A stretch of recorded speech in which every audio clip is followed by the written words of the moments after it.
Tantor Audio, a division of Recorded Books, presents A Funeral for My Fat, My Journey to Lay 100 Pounds to Rest, by Sharee Samuels, narrated by Amy Melissa Bentley. Introduction. My best friend. My best friend and I decided we wanted to lose weight, but working out was too hard for us. We would try, but give up.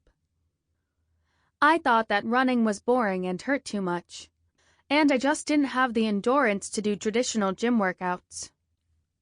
My best friend wanted to, though. It was a constant battle between her wanting to work out and me not liking the discomfort I felt. My best friend could keep going.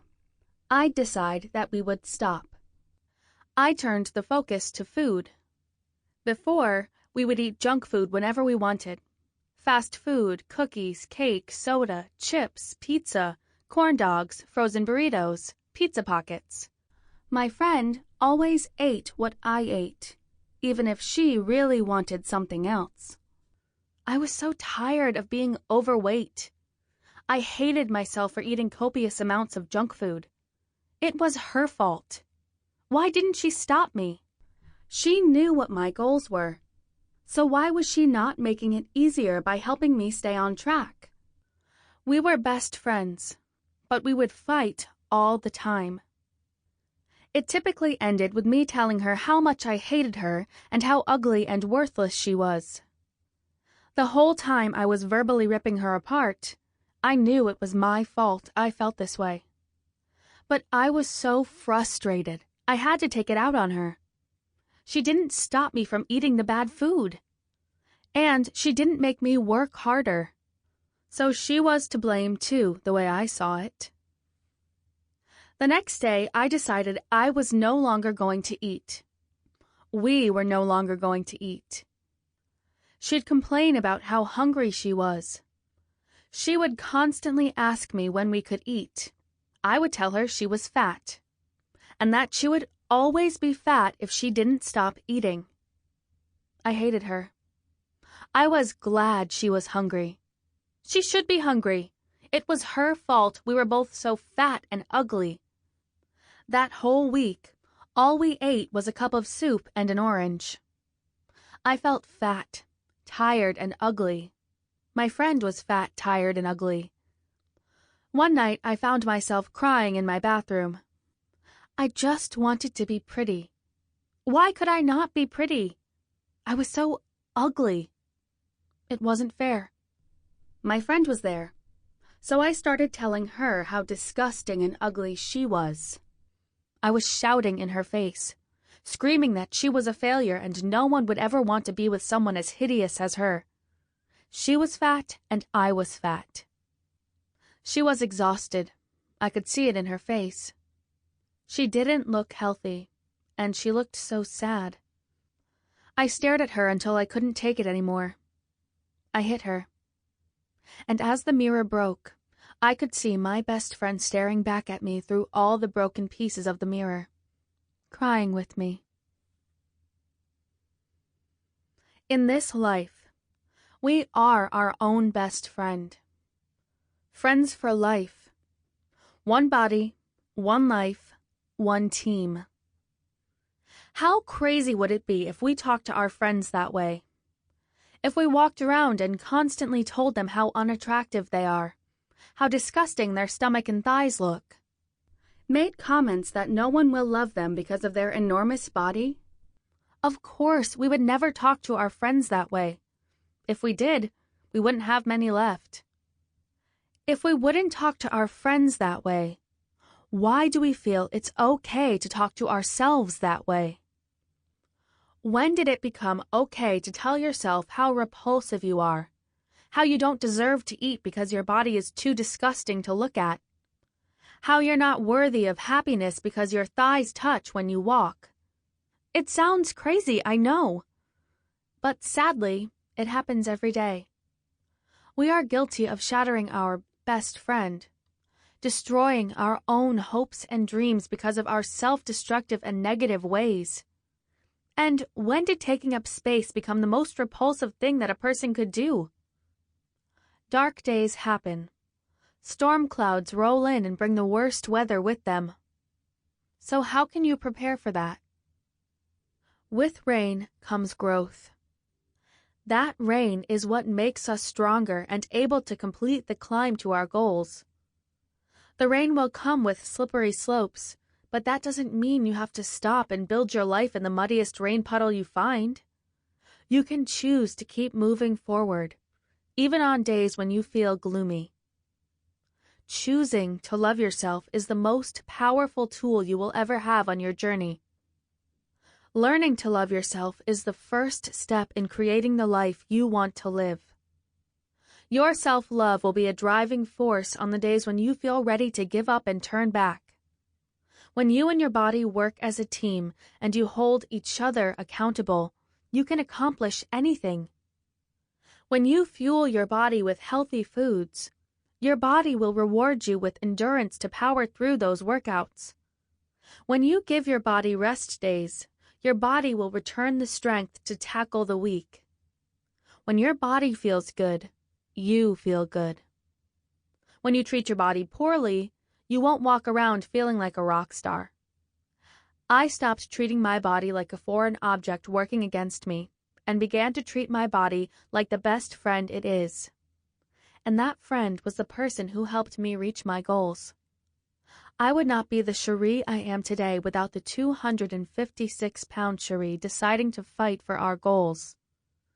Sure, self-love sounds easy. I mean, how hard can it be to love yourself? But it is challenging, especially in a society where you're constantly told you need to improve every aspect of your life.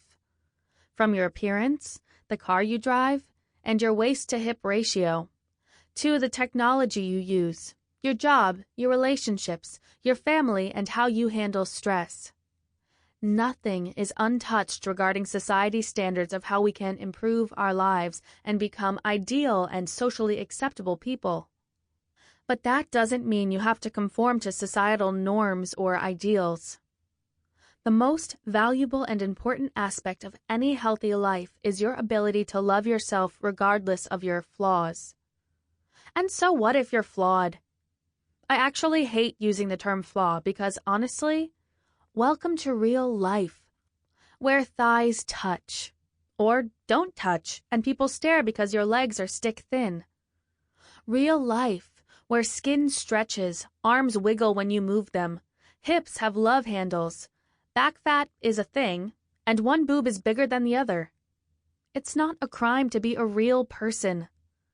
It's not a crime to be thin, and it's not a crime to take up space. It's not a crime to be you. And if someone has a problem with that, it says more about them than you. But again, it's hard. We are talking about self-love here. We are not talking about running a marathon, climbing Mount Everest, or performing a triple bypass. We are talking about self-love. This is no easy task. If you did not read that in a sarcastic voice, please reread with a sarcastic tone. But I know that for some people reading this book right now, self-love does seem impossible. Because self-love exists only in fairy tales with perfectly dressed princesses and where Prince Charming is always there to save the day. Self-love is found in the fields where the unicorns roam free. Self-love is a concept that seems impossible to achieve, because you are like the person in the opening story. You are the girl or boy constantly fighting with the image in the mirror. When you look in the mirror and are so enraged and disgusted with what you see, you can't feel anything but hate. You might be big or small. Self-love doesn't waltz through the door for those who are skinny, and it doesn't leave the room for those who are big. It doesn't matter what size you are.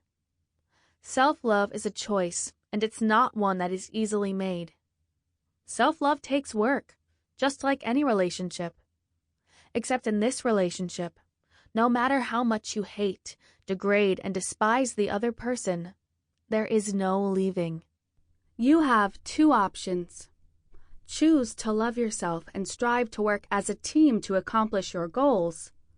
Or choose to hate yourself and spend the entirety of your life struggling with the uphill battle of, I will love myself when I'm perfect. And just in case you decided that you want to take the challenge of the uphill battle, I'm going to give you some advice. There is no end. There is no medal of perfection. There is no self-love waiting for you at the top. You will never be good enough for yourself if you choose the uphill battle. But you will always be good enough for yourself if you choose to work as a team and strive for the best and healthiest version of yourself. I don't know about you, but I would rather live my life happily than live my life miserably until I'm perfect. But that could just be me. So what do you do? How do you overcome the cycle of self-loathing, hate, and destruction? Well, I don't have all the answers. I might be 26 years old and oozing with wisdom, but I don't have all the answers. What I can share is what worked for me and a method that I used on days when hitting the mirror seemed like a good choice. What I suggest is, write a letter to yourself. Something honest about why you're doing, what you're fighting for. And read it on days when you feel, I don't matter, so why even bother? Dear Sharee, take a deep breath. Think about how far you have come. Think about the hours of dedication you have put toward your health. Do you really believe you are a failure? So what if the scale didn't show anything this time? It's a stupid lying cow and it will never be on your side. But you know who is on your side? Me. I am always here for you. I feel your pain. I feel when you're sad. I feel when you're so tired that you want to give up.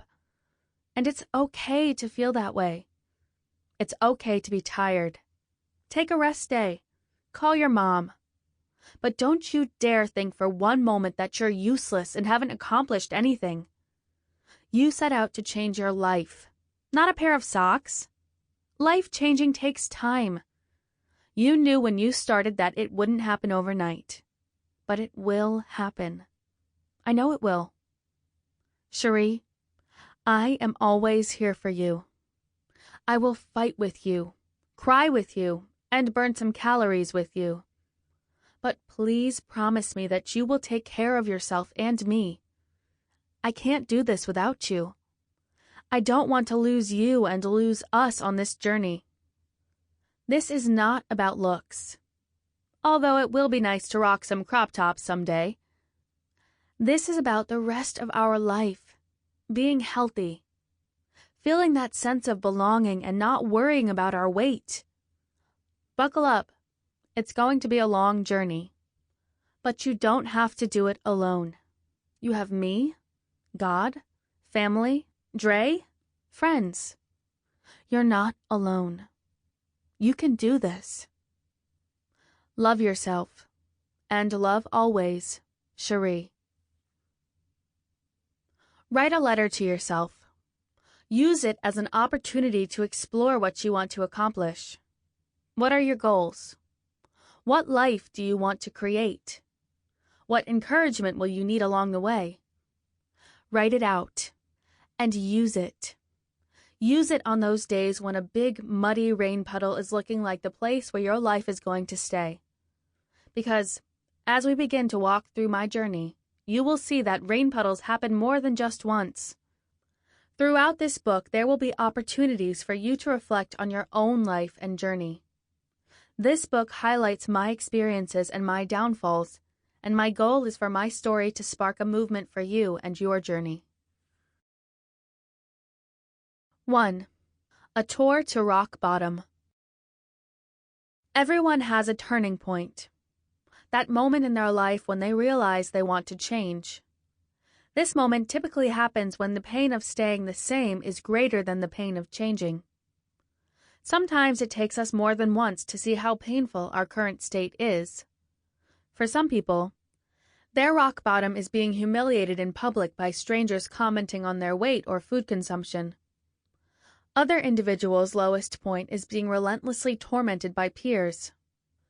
Some hit their lowest when a significant other leaves them as a result of their weight. Health scares, deteriorating joints, family pressure, spousal encouragement. Everyone has their turning point. That moment when it's decided that enough is enough. That moment when you're so low, your only option is to go up. I had a ledge moment in my life. I didn't hit rock bottom until after I fell off the ledge. I thought the ledge was my lowest point. But life has a funny way of making sure you really wake up when you need to. My wake-up call, rock bottom, and teenage life-shattering moment happened after I started my weight loss journey. I had already begun the hike up Great Mount weight loss when I became overconfident, stepped too close to the edge, and plummeted to the rocks. The first day of school was quickly approaching. My senior year of high school. I couldn't believe that in 180 days I would officially be done with high school. One of the best things about a new school year is the new clothes shopping. Every school year I would go shopping with my mom and get to purchase new clothes, book bags, shoes, and school supplies. My mom and I arrived at the mall and made our way inside. As we shopped at various clothing stores, a trend began to develop. Clothing stores that my friends shopped at didn't have my size. I was 17 years old and a size 20. After becoming frustrated with all the stores, my mom saw a store that had some larger-looking women displayed at the front. We went inside, and I found a whole store that had clothing in my size. In fact, they didn't carry anything smaller than a 12. My mom grabbed some jeans for me, and I picked a few shirts and went back to the dressing room. I put a pair of jeans and a shirt on and then called my mom to come give her opinion on how I looked.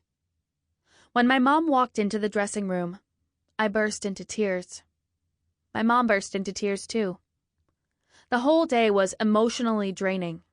Store after store, and still nothing would fit. I was 17 years old, and the only place that had jeans large enough was a plus-size clothing store for adult women. Between the tears, I said, "Mom, I don't want to buy old lady clothes." And we both sat and cried in the dressing room. That was my ledge moment. Crying in the dressing room with my mom while shopping for my senior year wardrobe. That moment was not only hard on me, but it was tough for my mom. Her heart broke to see me absolutely crushed and frustrated about my weight. To see her daughter, whom she knew was lovely inside and out, be so emotionally drained, frustrated, and discouraged. A few days later, my mom approached me with the idea of us joining a weight loss program that met on a weekly basis and had loads of material to help you be successful. Before I continue, let me tell you about my mom.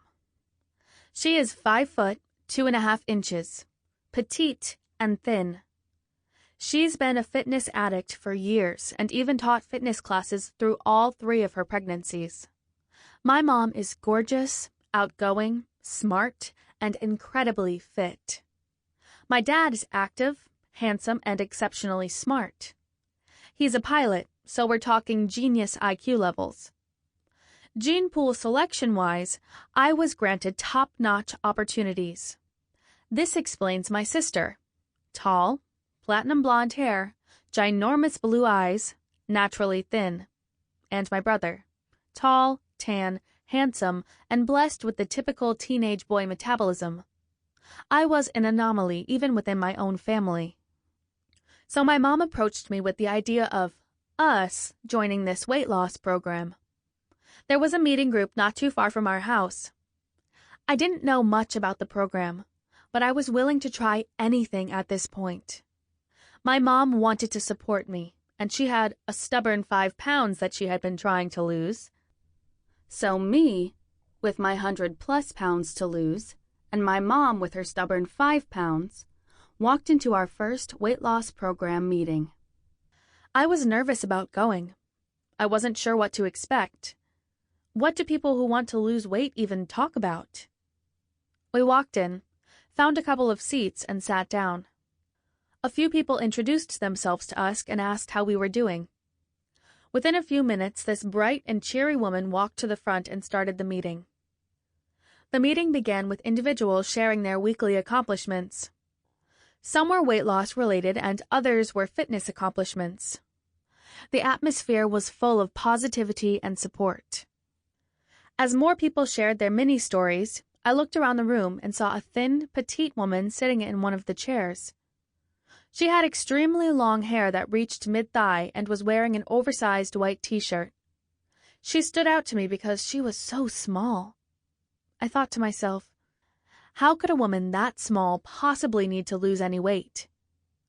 Throughout the meeting, I kept looking over and thinking about why she was attending a weight loss program meeting. She was so small. When there were 10 minutes left in the meeting, the woman leading the gathering shared that a member was receiving a special award today. She explained that the award was the Lifetime Member Achievement Award, which is presented to individuals who not only reach their goal weight, but also maintain it for a specific amount of time. Before the name was announced, she shared that this individual had lost over 100 pounds and was even wearing a shirt to show their before picture. She announced the name, and the thin woman with the really long hair walked to the front to collect her award. My mouth dropped. How could she have lost 100 pounds? She was asked to describe how she felt before her weight loss compared to how she felt after. She shared a story I would never forget. It was her turning point, her rock bottom. One morning, she was at a donut shop picking up goodies for her coworkers. And while she was walking away, she overheard a group of men say, "Wow, I hope she left some donuts for everyone else." And they began mocking her weight. That was her turning point. She went on to lose over 100 pounds and now wears a shirt with her before picture on it. The meeting ended with me feeling in awe that I could accomplish the same thing she did. Weight loss didn't seem so daunting after sitting in a room full of people who accomplished it every day. I was excited to join. After the meeting concluded, my mom and I went straight to the grocery store. When we completed our registration for the program, we received a bunch of materials to help guide the Jumpstart weight loss process. We used the sample grocery list that was provided for our shopping overhaul. We probably had more fun at the grocery store than two people should. But we were so excited. For once, I actually felt that I could lose the weight. I could reach my goals. I could look like my mom and my sister. My mom felt it too. I knew she could sense that we had possibly just found the key to my success. We had found the program that was going to help me reach my goals and lose weight. The surge of positive energy fueled our shopping trip. We looked for all the items that were on the list at the grocery store, and we laughed the entire time. When we got home, we prepackaged all the food and wrote on the outside the servings of each. It seemed so easy. I knew exactly how much I needed to eat every day, and all the food was prepared and easily accessible. I just had to grab and go. No more wondering what I needed to eat and feeling guilty for fast food splurges. I had everything I needed. The food, the materials, the support group meetings, and my amazing parents. I attended the weekly meetings, and the weight slowly began coming off.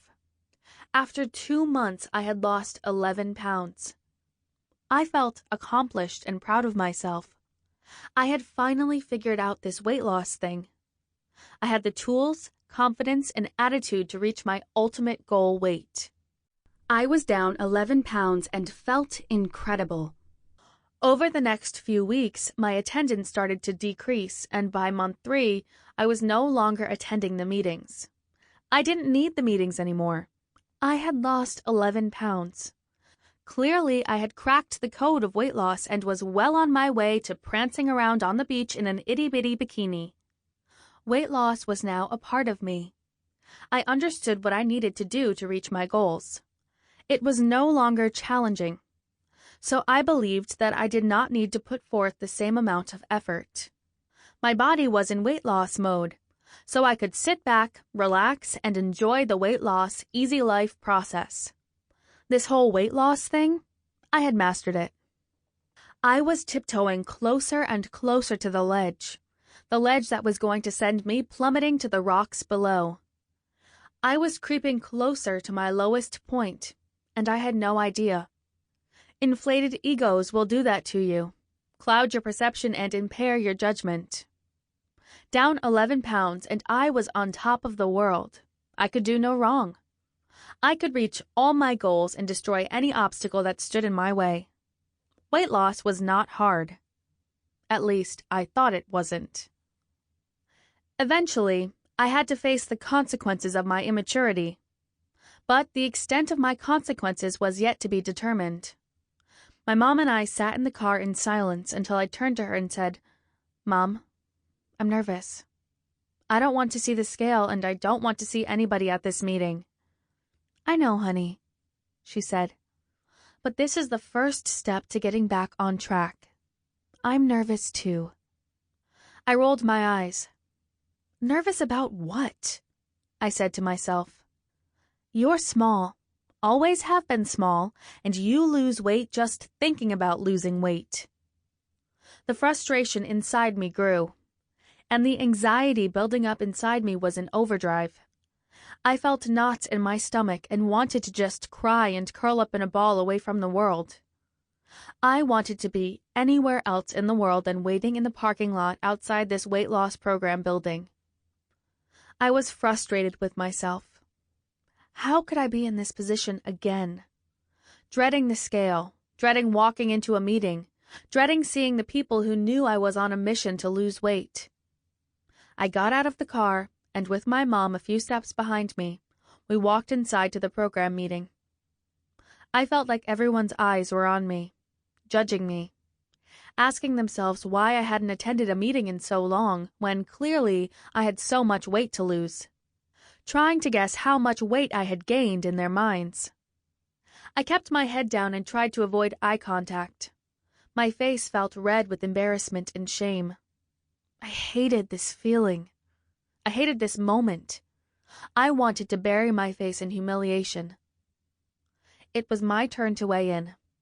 I took off my jacket and shoes, exhaled, and stepped on the scale. The woman in charge of members' intake wrote down my stats and didn't say anything. She just handed the measurement booklet to me and told us to have a great meeting. My mom and I walked to some empty seats and sat down. I opened up my measurement booklet, and tears flooded my eyes. I closed the book and hung my head. The meeting started, and though I was only a few feet away from the presenter, I felt 1,000 miles away from everyone. I stared off in a daze and constantly fought back the tears. I clenched my teeth and took deep breaths in an attempt to stop my tears. My mom put her arm around my shoulders. I don't think she listened to the meeting either. We both sat there and pretended to listen to a meeting about weight loss. The meeting concluded and we walked out to the car. I didn't have to hide the tears anymore, and I didn't even try. I sobbed. My mom cried too. After a few minutes, I turned to her and said, "Mom, I'm so tired of disappointing myself. You and Dad. I'm tired of being fat. I'm tired of feeling like a failure. I don't know why I do this to myself. I was doing so good." "I know, honey," my mom said. "I know it's hard. What can we do now? What is our next move?" She paused and looked at me.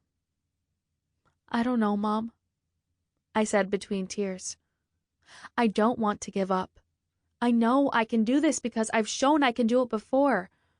I'm just so tired of weight loss being so hard. And I'm so tired of feeling this way. And I'm tired of having to try so hard for something that seems impossible to commit to. I just don't know how I can do it, Mom." We didn't conclude the conversation with the game plan or our next goal. I didn't leave the parking lot empowered and ready to take on the world. We drove home with the sound of me crying. I got home, went upstairs to my room, placed my stats booklet on my dresser, and lay on my bed. I closed my eyes and could still see the most recent entry in my measurement book. Sample complete. Ready to continue?